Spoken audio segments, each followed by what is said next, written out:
buenos días, muy buenas tardes, queridos amigos. Estamos en los caminos de la iglesia.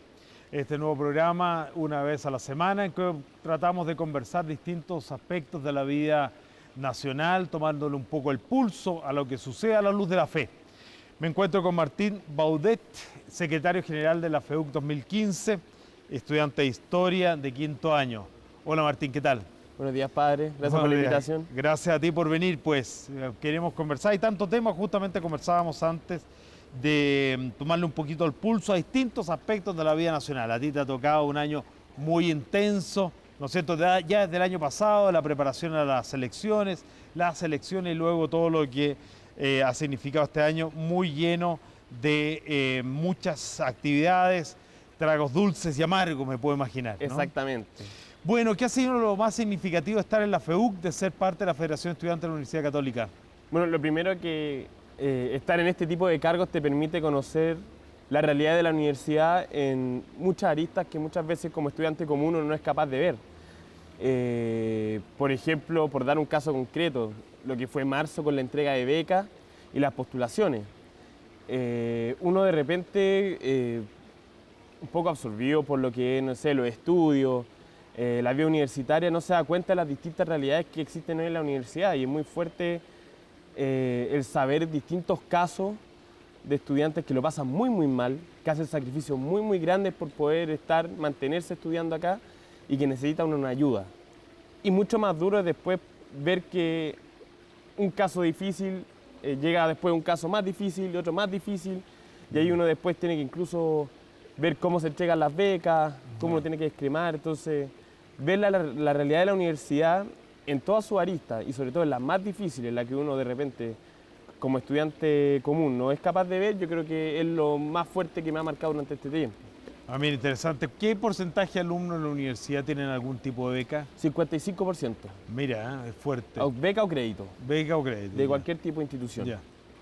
Oye, se habla mucho, bueno, les ha tocado muchas... Vamos a dejar un poco hacia el final todo lo que ha sido el movimiento estudiantil, que sigue, en fin, dando mucho que hablar, y vamos a estar sin duda con toda la reforma educacional harto tiempo. Pero hablemos un poco de la juventud hoy. Tú eres parte de esta juventud, eres joven, ya estás casi un poco hacia el final de la vida universitaria, claro. Sí, pero todavía lo...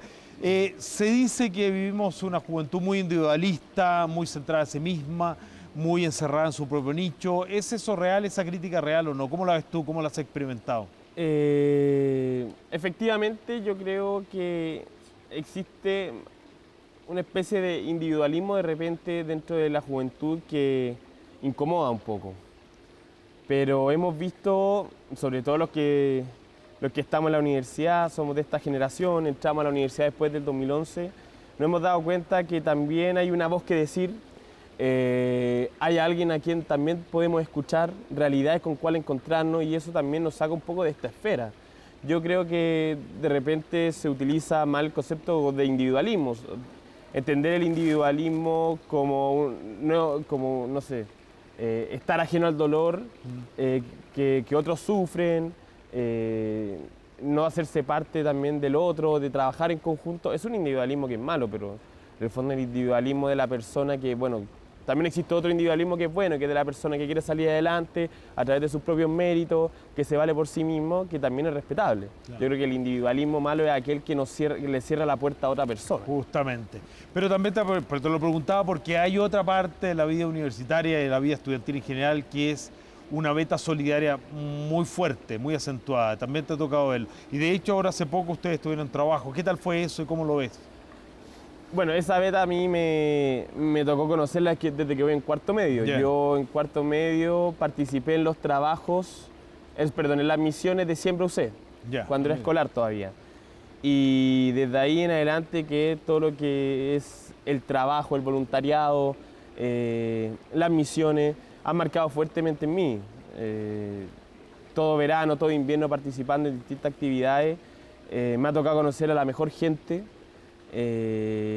tanto en las localidades como el mismo estudiante, estudiantes que llevan meses en el fondo preparando este tipo de actividades para poder dar una ayuda, un soporte, y la misma gente de allá que te recibe con los brazos abiertos para escucharte, también uno para escucharlo a ellos.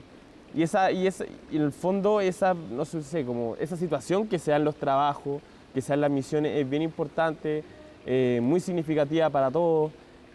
Yo vengo llegando de lo que fueron los trabajos de la FEUC, que fuimos a trabajar al norte, al Salado, que fue, yo creo que una de las localidades donde el aluvión golpeó más fuerte. Y no solo eso, sino que además fue donde llegó menos ayuda. Entonces, era muy importante para nosotros poder llegar allá. Durante el mes de abril, mayo, llegó muchísima ayuda a Chañaral, a Diego Almagro, pero Salado estuvo un poco dejado de lado. Entonces, nosotros estuvimos en mayo en Chañaral, sacando barro todavía, y nos fue muy bien. Y con ese grupo de gente dijimos, volvamos en vacaciones de invierno, vamos al Salado, vamos a ayudar a la reconstrucción. Y nos pusimos a la hora y fuimos 100 jóvenes a construir algo que fue muy importante para nosotros. Junto con la experiencia, en fin, de la solidaria, también esta pequeña crítica a una juventud tal vez muy centrada a sí mismo, conversamos antes de un fenómeno que usted, tu generación particular, también está viviendo muy fuerte y el cual ha sido materia de estudio de muchos, desde un punto de vista académico, en fin, es todo el fenómeno de las redes sociales. Exactamente. No podemos dejarlo de lado a raíz de algo que ocurrió, por citar algo simpático, pero que también hizo mucho ruido, como fue un Twitter de un periodista diciendo que iba a escasear la benzina, que iba a venir una huelga y puso al menos a la mitad de Santiago en una bomba de benzina cargando el estanque. Ustedes son reyes de las redes sociales. ¿Cómo lo experimentan? ¿Cómo lo vives? ¿Ha cambiado la juventud a raíz de eso, sí o no? ¿Cómo lo vives? Yo creo que el tema de las redes sociales es muy, muy amplio en el sentido de que se hacen parte de la vida cotidiana de las personas. O sea, todo el mundo anda con su celular. En su celular puede tener su Facebook, su Twitter, tiene su WhatsApp y por ahí se comunica, está en contacto con personas, no sé, que están fuera del país, pueden conocer en qué está su realidad. Entonces, las redes sociales ya se han hecho un poco ya parte del ADN de la sociedad. O sea, es difícil encontrar jóvenes que hoy en día no tengan ninguna de estas tres tipos de redes sociales, por dar un ejemplo. Ahora quizás en la actividad universitaria, la actividad, por ejemplo, de política universitaria también es bien importante. Para nosotros significa una herramienta muy útil para poder informar al estudiantado de las distintas actividades que estamos realizando, de la situación que está el país, de lo que ha sido, por ejemplo, no sé, temas como la reforma vocacional que está implementando el gobierno y tiene sus pros y sus contras. El pro, por supuesto, es la masividad a la cual uno puede llegar, la cantidad de personas que uno puede alcanzar con este medio, pero los medios también tienen su peligro. Las cosas que uno dice tienen costo. Pueden quedar grabadas, la gente, uno puede sacarle una foto a un Twitter que uno puso y eso le puede costar caro y le puede penar muchos años. Así es, uno es dueño de su silencio, pero esclavo de sus palabras. Esclavo de sus palabras, exactamente. Y en las redes sociales se acentúa mucho más. Así es.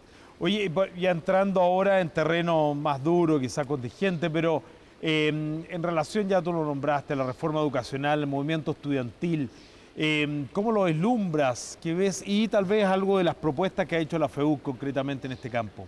Bueno, el movimiento estudiantil es algo bastante particular. ¿Por qué? Porque en el fondo contrae también una serie de demandas a nivel estudiantil, político, social, que yo creo que tienen un origen desde la década de los 90.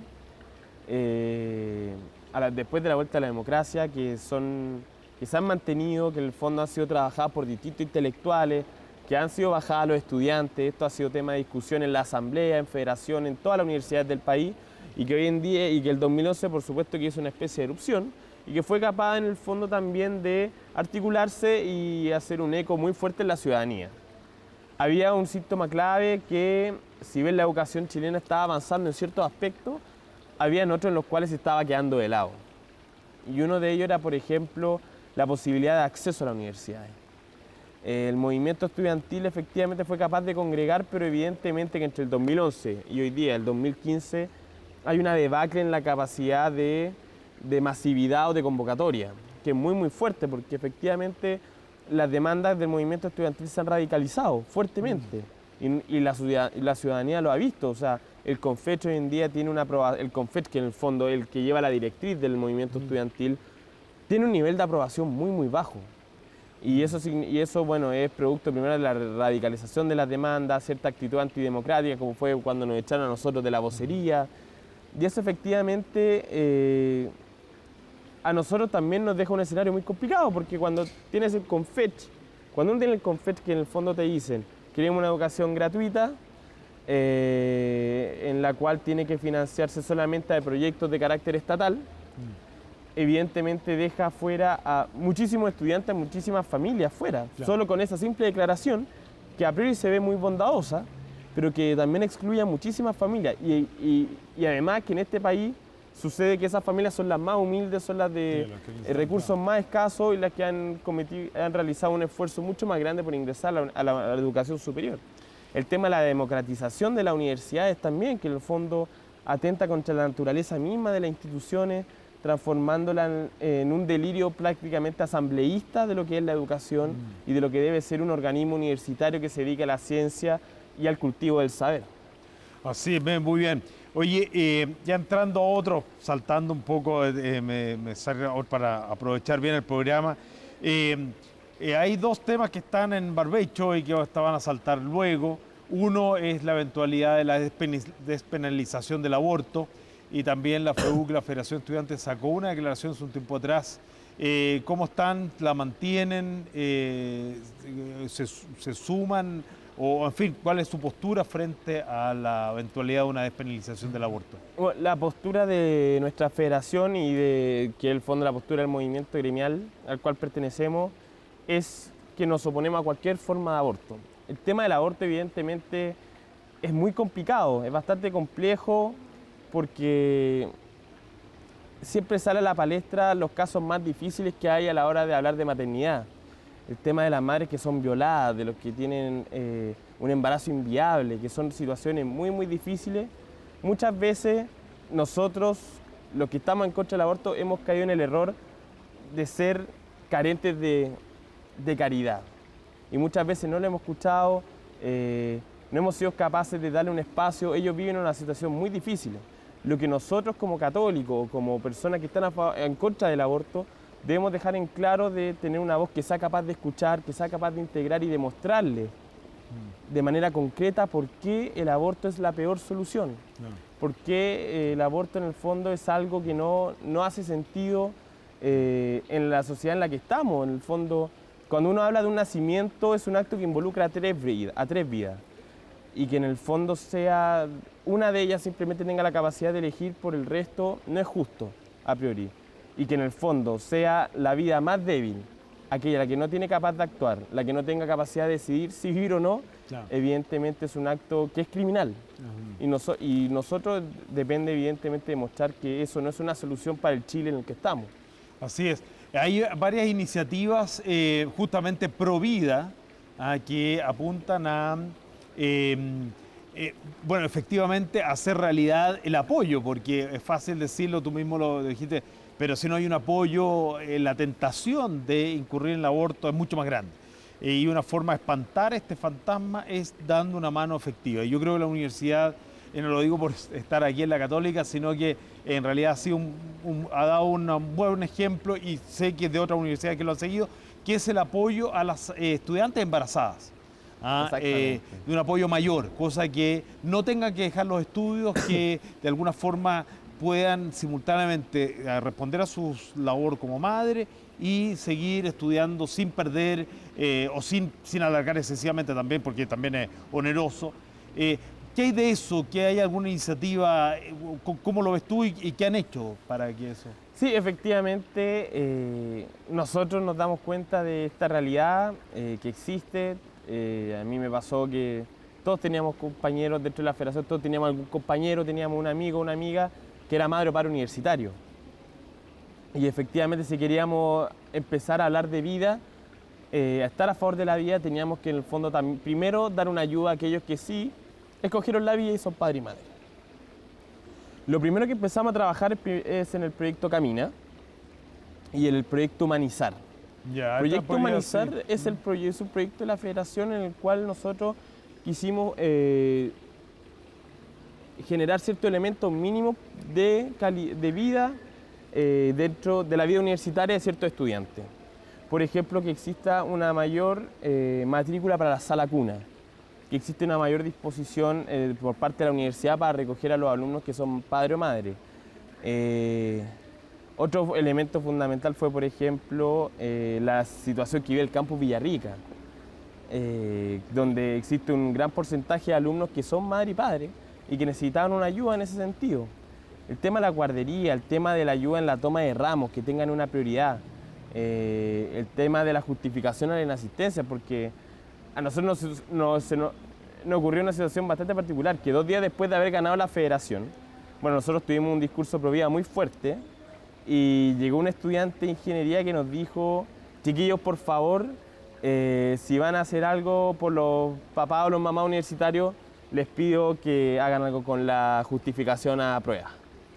Porque el día que nació mi hijo, yo estaba dando un examen y no pude faltar al examen y estaba súper nervioso porque no podía tener la cabeza concentrada cuando iban a nacer mi hijo. Me eché el examen y, o sea, me eché el ramo y más encima no alcancé a llegar a ver nacer a mi hijo. Entonces, esas cosas también uno como estudiante tiene que ser capaz de trabajarlas, de ver esas realidades, de poder darle una solución, porque en el fondo el tema de la vida, yo creo que la institución que va a hacer más peso en esta discusión va a ser la iglesia. Y una parte fundamental de la iglesia evidentemente es esta universidad.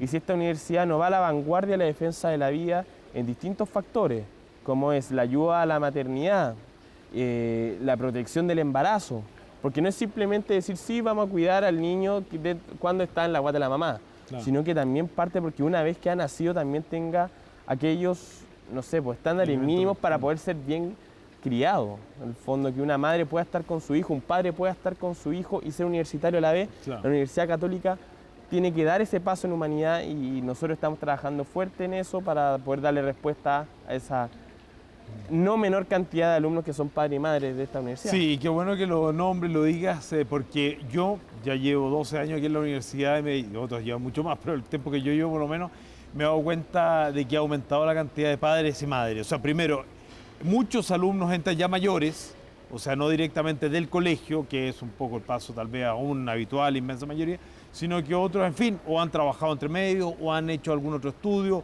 o por una u otra razón se incorporan más tardíamente a la vida universitaria.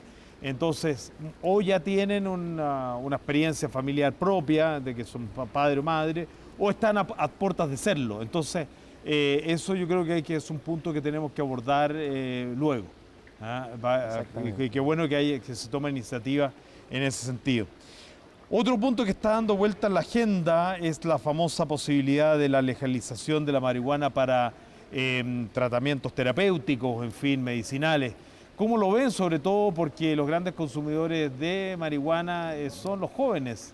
Ha aumentado también y lamentable y tristemente los adolescentes chilenos, un dato que recogí, leí hoy día a la mañana en la prensa, son los adolescentes chilenos son los que más consumen marihuana en Latinoamérica. ¿Cuál es la postura de la FEUC o de tuya en particular en relación a esto? ¿Cómo se ve? Bueno, mi postura en particular, yo estoy en contra de la legalización de la marihuana o su despenalización.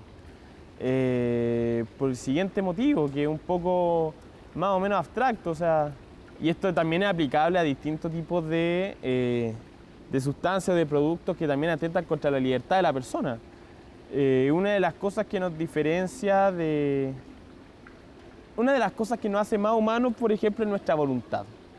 Y si efectivamente uno es capaz de introducir en su propio cuerpo sustancias o químicos que atentan contra nuestra propia voluntad, en el fondo es también deshumanizarnos, es volvernos menos humanos, es alejarnos en el fondo de aquello que nos hace más humanos. Y eso no está bien en ningún sentido simplemente en el aspecto filosófico. Yo que soy humanista me refiero en esos sentidos, obviamente que si fuese estudiante de medicina o de biología diría cosas como no, efectivamente esto trae deterioro a la salud, genera cáncer a la garganta, evidentemente tiene deterioro a la hora de, no sé, ciertas enfermedades que pueden ser mentales, puede ser un detonante, que es cierto, yo no manejo mucho esos datos. Yo desde esa perspectiva filosófica y más humanista estoy en contra de su legalización. Obviamente que eso también puede ser aplicable incluso hasta el alcohol, evidentemente, pero cuando hablamos no sé, de lo que uno puede, del consumo de la marihuana, el consumo del alcohol, puede ser peligroso. Lo segundo, el deterioro que puede generar a nivel social. El deterioro cognitivo que genera el consumo de marihuana en jóvenes es muy fuerte, o sea, es cosa de verlo también dentro de lo que yo, bueno, yo en el colegio, yo también vi cómo amigos míos, compañeros, no eran capaces de resolver una ecuación porque llegaban volados de la mañana, porque estaban en la plaza fumando marihuana y llegaron a la sala y no aprendieron nada. Y duele mucho más ver a esos amigos que hoy en día ni siquiera estudian. Entonces, decir que en el fondo que la marihuana no genera ningún perjuicio a la sociedad es una mentira muy grande, que evidentemente uno no puede callar. No, la pura verdad. Bueno, eso va a ser un tema que es altamente probable en los próximos meses va a volver con fuerza y se va a tratar ahora con todo lo de la reforma educacional. Me imagino que estará en barbecho todavía, pero cada cierto tiempo se vuelve a surgir y se va a encontrar ahí ojalá una solución cuerda, digamos, como tú muy bien dices.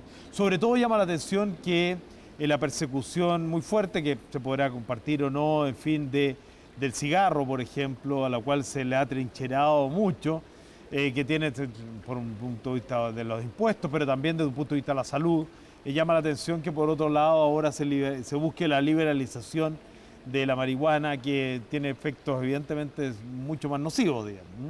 Oye, y en ese mismo orden de cosas, ahí ya pasando un tema tal vez que tiene mucho que ver con esto, pero entrando más al ambiente eclesiástico, aunque supera las barreras, el Santo Padre lanzó una encíclica sobre la ecología y medio ambiente, que nos va a dar que hablar bastante, Laudato Si', que es sobre el cuidado de este hogar común, el único que tenemos, que es el planeta Tierra, que lo hemos trasquilado y lo hemos dejado bastante a mal traer, una muy mala administración.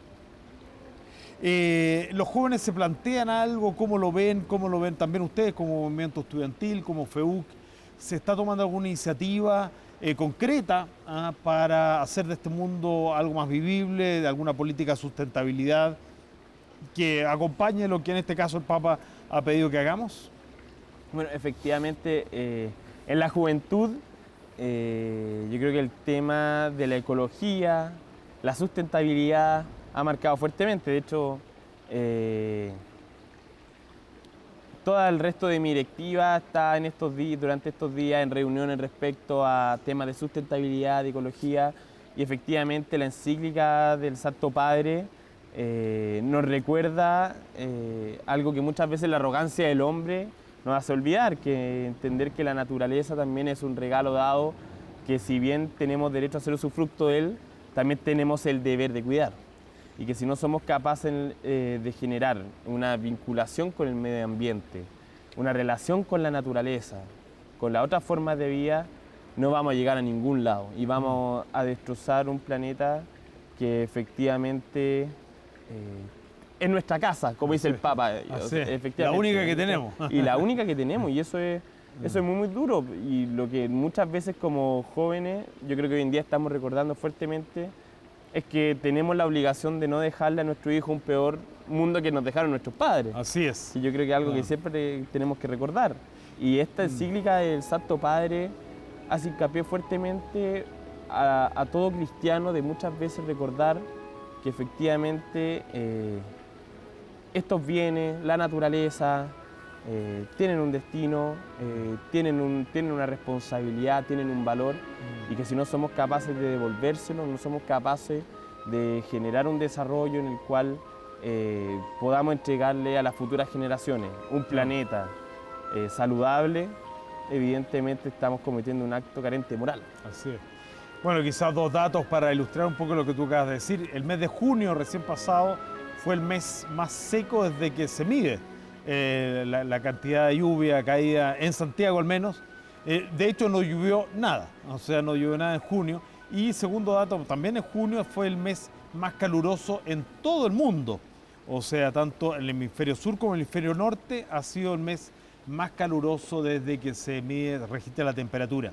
Bueno, dos datos que sin duda hablan mucho de que hay efectivamente un cambio en el cual otros no creen, pero que personalmente basta simplemente, yo al menos lo compruebo año a año, que claramente ha cambiado. Tú eres más joven que yo, bastante más joven, y yo recuerdo, en fin, semanas enteras de lluvia. Yo y eso ya hace muchos años, por lo menos los últimos, empezamos el año 2000, estos 15 años con un cambio notable de temperatura. También la Universidad Católica ha invitado a cambios en las maneras de enfrentarlo y llevar un poco a la vanguardia en ese punto, desde los edificios sustentables, la iluminación, el consumo de energía, el consumo de agua, ha habido grandes adelantos. Pero yo tengo ahí una pequeña crítica. Yo encuentro que los jóvenes son particularmente, tal vez porque vivimos una situación de bonanza. Yo soy hijo del rigor, de época de mucha, en fin, de que había menos. Hoy en día hay mucho, se nota una gran cantidad de... no hay una juventud, una cierta despreocupación en el sentido de un cierto derroche en la forma de vivir y de convivir. Efectivamente hay una suerte de derroche. En nuestros trabajos nos dimos cuenta cuántos litros de agua necesitamos para lavarnos las manos, cuántos litros de agua necesitamos para tirar la cadena del baño y cuántos litros de agua necesitamos para ducharnos. Cosa que antes no se tenía conciencia. Sí, pues en Salado tenían un régimen para utilizar el agua de entre 5 de la tarde y 7 de la tarde. Imagínate. Y todo el resto del día no había agua potable de ninguna forma. Y ahí nos dimos cuenta que efectivamente con un bidón de 5 litros de agua se puede tirar recién la cadena, una vez. Para que realmente escurra. Para que realmente escurra la cosa. Claro. Para lavarse las manos se necesitan alrededor de, si uno deja la llave abierta, lo mismo con los dientes, prácticamente 2 litros. Claro. El tema de la ducha, ¿para qué decir? Claro. Efectivamente, nosotros, usamos prácticamente 3 bidones de agua para poder ducharnos. Claro. 3 bidones de agua son 15 litros. Y uno va sumando durante el día, va sumando, y uno de ahí recién se da cuenta de la cantidad de agua que uno utiliza. Que una sola persona utiliza. Que una sola persona utiliza. Claro. Entonces ahí uno ve efectivamente el derroche, la falta de conciencia que hay, porque evidentemente somos hijos de una época en la cual los servicios básicos parecen algo obvio. Claro. En este país no... Barato, y si es que no gratis. Y aquí nunca... Nosotros cuando chicos jamás escuchamos, por ejemplo, la palabra sequía. Yo me acuerdo efectivamente, como usted dice, hace 15 años yo soy asmático, pasaba en mi casa enfermo, acostado y veía como caía la lluvia y caía, y las botas. Este año no hay nada de eso. Nada de eso. No hay nada de eso. Entonces, los últimos 4 o 5 años prácticamente. Entonces todas estas campañas, la misma universidad las genera, nosotros también, y distintos estudiantes de manera inorgánica, autónoma, van generando instancias para tener conciencia respecto a lo que es el cuidado del medio ambiente, a lo que es el cuidado en el fondo de nuestro espacio, de la utilización, y eso yo creo que paso a paso está generando cierta conciencia, y eso va desde la utilización del agua, cómo utilizamos la electricidad, porque efectivamente hoy es muy fácil dejar el notebook enchufado todo el día, dejar el cargador celular puesto todo el día cargando el celular, dejar la luz prendida todo el día, y eso efectivamente si la gente no se da cuenta que si cada uno va aportando su mal granito de arena, vamos a terminar en el fondo generando problemáticas a nivel social que la vamos a pagar muy caro. Claro. Bueno, ya me están avisando ahí que se nos está acabando el programa, ha sido muy interesante, oye. Tal vez una palabra de aliento a los jóvenes, nos quedan un par de minutos. ¿Qué le diría a los jóvenes que tal vez no participan tanto? Hoy me quedé un poquito con la cosa social y tal vez para dejar un regusto así, ¿no es cierto?, esperanzador. Tenemos esperanza, el Papa también puso mucha esperanza a los jóvenes, el Encuentro de Río. Ahora también invita nuevamente, nos va a visitar el próximo año, el 2016, como una luz de esperanza. Está todas las fichas puestas en la juventud, el futuro. ¿Qué le diría a los jóvenes que no se comprometen tanto, incluso desde un punto de vista político? Hay mucha apatía, se ha votado menos, hay un problema también, podemos ver otro programa de la apatía en relación a las votaciones, la baja participación electoral. ¿Qué le dirías tú a los jóvenes de que, bueno, en fin, que participen en más instancias sociales, políticas, solidarias? Toda generación tiene el desafío de resolver ciertos problemas o terminar con cierta injusticia. Yo creo que los desafíos de nuestra generación efectivamente son ponernos al día con Chile, ponernos al día con el Chile que nos sale muchas veces en la tele, ponernos al día con el Chile que se levanta, con las familias que se levantan a primera hora a las 5 de la mañana a trabajar y vuelven a última hora, que tienen que viajar 2 horas en micro, en una micro hacinados como sardinas prácticamente, pero que efectivamente luchan día a día por darle una buena vida a sus hijos y poder criarlo en dignidad, pero que muchas veces necesitan una ayuda. Y la historia nos ha demostrado que la única solución para esas problemáticas es las personas cuando se movilizan, cuando la sociedad está en movimiento, cuando las personas son capaces de creer en ellas mismas o creer en el de al lado y ver que con su vocación pueden hacer un cambio en sus realidades y en su entorno, efectivamente la sociedad avanza. Cuando un estudiante es capaz de comprometerse con los desafíos que tiene Chile, que van muchísimo, yo no veo problema con que un estudiante trabaje en una empresa y se dedique al mundo privado, porque también genera cierto un bien. Si es capaz de generar una buena empresa, va a generar empleo, va a mover la economía, claro, y eso va a generar distribución de alguna forma. Pero si hay una persona que, si somos capaces también de generar en los estudiantes de la Universidad Católica, por ejemplo, con uno que sea, de que se dedique al servicio público, de que sea capaz de asumir los desafíos de que comunidades tienen a lo largo de Chile, de norte a sur, a conocer esas dificultades, efectivamente esas personas que no salen en las noticias, no salen en los diarios, no son capaces de mandar una carta a algún diario, por decir alguno, vamos a poder sacar adelante este país, vamos a poder terminar día a día con la injusticia que hoy en día vivimos. Eso pasa en la educación, pasa en la salud, pasa en la vivienda, pasa a nivel de infraestructura, a nivel nacional. Pero eso solamente puede terminar cuando la vocación de las personas son capaces de encontrarse con las necesidades de las personas también. Y es el llamado al sentido generacional de volver a creer en ellos mismos, de creer en las personas, en su capacidad creadora, en volver a asumir esa responsabilidad de darle herramientas a esas familias que hoy en día no las tienen, pero que piden a gritos por tener una oportunidad, una sola oportunidad para salir adelante. Bueno, ese es el gran desafío, por ejemplo, que podemos tener, no sé, los jóvenes hoy en día, los estudiantes universitarios, de asumir el Chile que tenemos y ser capaces de ser constructores del Chile que queremos. Muy bien, pues Martín, dejaste bien aloneada a toda la audiencia. Bueno, quiero agradecerte por haber venido, por habernos contado, fue muy interesante todo lo que conversamos, pasó muy rápido el tiempo. Y a ustedes, queridos auditores, queridos televidentes, agradecerles también su sintonía. Acompáñanos domingo a domingo en los caminos de la iglesia. Tendremos ya más adelante otro interesante invitado para que conversemos, le tomemos un poco el pulso a nuestra historia patria, a la historia de la iglesia, a lo que nos acontece, a lo que nos sucede. Muy bien, muchas gracias y muy buenas tardes.